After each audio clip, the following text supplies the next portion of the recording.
শারদীয়া নবরাত্রি পারানা 2025 পূজা বিধি and significance অর্থাৎ শারদীয় নবরাত্রি পরণ 2025 পূজা বিধি ও তাৎপর্য।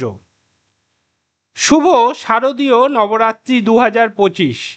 এই ভিডিওতে আমরা জানব নবরাত্রির পূজা বিধি, প্রতিদিনের আরাধ্য দেবীর তাৎপর্য এবং নবরাত্রি পালন করার মানসিক ও আধ্যাত্মিক গুরুত্ব। নমস্কার বন্ধুরা, আমার নাম কুমার শর্মা। আমি একজন সফটওয়্যার ইঞ্জিনিয়ার, বিজনেস কনসালটেন্ট এবং উদ্যোক্তা।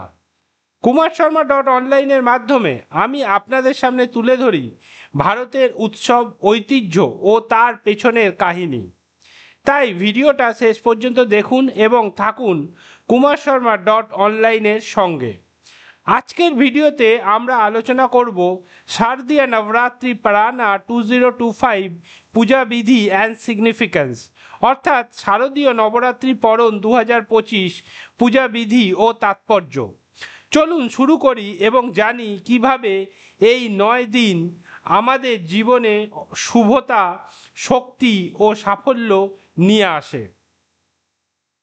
নবরাত্রি কি এবং এর তাৎপর্য। নবরাত্রি মানে 9টি রাত। এটি হিন্দু ধর্মে সবচেয়ে গুরুত্বপূর্ণ উৎসবের মধ্যে একটি। প্রতিটি নবরাত্রি দুর্গা দেবীর নবরূপের আরাধনার জন্য উৎসর্গ করা হয়।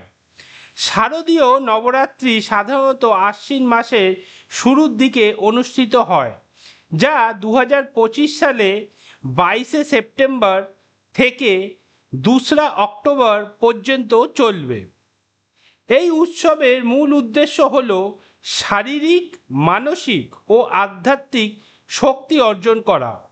বিশ্বাস করা হয় যারা এই সময় দেবী দুর্গার পূজা করে তারা অশুভ শক্তি থেকে মুক্তি পান এবং জীবনে শান্তি ও সমৃদ্ধি অর্জন করেন।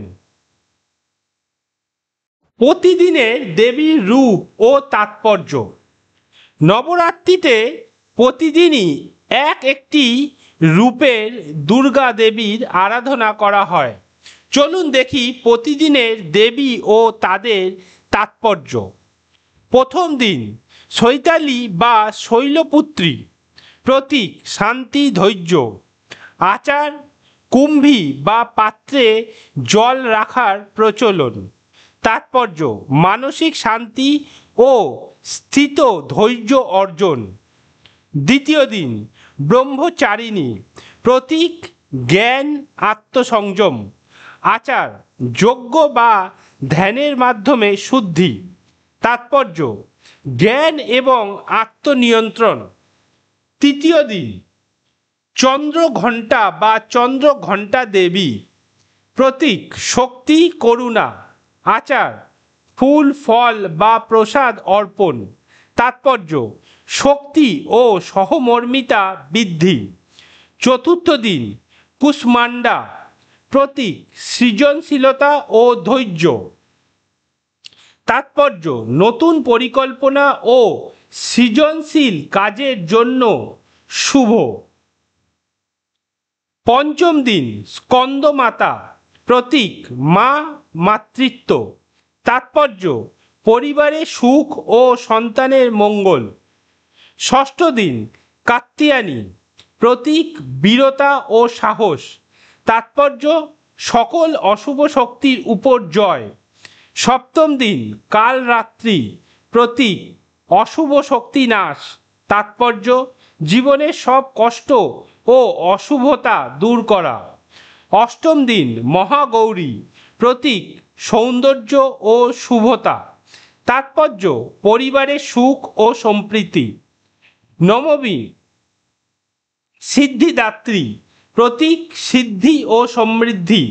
তাৎপর্য জীবনের সমস্ত প্রয়োজনীয়তা পূরণ। পূজা ও উপাসনার নিয়ম। নবরাত্রি পালনে কিছু বিশেষ নিয়ম রয়েছে, চলুন দেখি সেগুলি। প্রথম, উপবাস বা ভোজন নিয়ন্ত্রণ। 9 দিনে মাংস ও মদ্যপান এড়ানো, শুদ্ধ ও সহজ খাবার গ্রহণ। দ্বিতীয়, পূজা সামগ্রী কুসুম, ফল, পানি, দীপ, ধূপ দেবীর মূর্তির সামনে সাজানো। তৃতীয়, আচার ও নিয়ম, প্রতিদিন সন্ধ্যাকালে পূজা, 9টি প্রদীপ জ্বালানো। অষ্টমী ও নবমীতে বিশেষ আরাধনা। চতুর্থ, পাঠ ও স্তোত্র, দুর্গা চণ্ডী পাঠ, প্রতিদিনের দেবীকে প্রণাম ও প্রসাদ দেওয়া। নবরাত্রি পালন করার মানসিক ও আধ্যাত্মিক তাৎপর্য। নবরাত্রি কেবল ধর্মীয় উৎসব নয়, এটি আমাদের আধ্যাত্মিক ও মানসিক জীবনের জন্য অত্যন্ত গুরুত্বপূর্ণ। মানসিক শান্তি ও ধৈর্য অর্জন, শারীরিক শক্তি বৃদ্ধি, কষ্ট, নেতিবাচকতা ও অশুভ শক্তি থেকে মুক্তি, আত্মাশুদ্ধি ও পরিবারে শান্তি। এছাড়াও নবরাত্রির সময় করা যজ্ঞ, ধ্যান ও পূজা আমাদের জীবনে সাফল্য ও সমৃদ্ধি নিয়ে আসে। বন্ধুরা, এটি ছিল শারদীয় নবরাত্রি 2025 পূজা বিধি ও তাৎপর্য সম্পর্কে বিস্তারিত। আশা করি ভিডিওটি আপনাদের জন্য শিক্ষণীয় এবং অনুপ্রেরণাদায়ক হয়েছে। নবরাত্রিতে আরাধনা করুন, শুভতা গ্রহণ করুন এবং জীবনকে পূর্ণ করুন সুখ, শান্তি ও সমৃদ্ধিতে। শুভ নবরাত্রি 2025। বন্ধুরা, আজকের ভিডিও এখানে শেষ করছি। আশা করি শারদীয় নবরাত্রি পারানা 2025 পূজা বিধি অ্যান্ড সিগনিফিক্যান্স অর্থাৎ শারদীয় নবরাত্রি পরণ 2025 পূজা বিধি ও তাৎপর্য নিয়ে আজকের আলোচনা আপনাদের ভালো লেগেছে।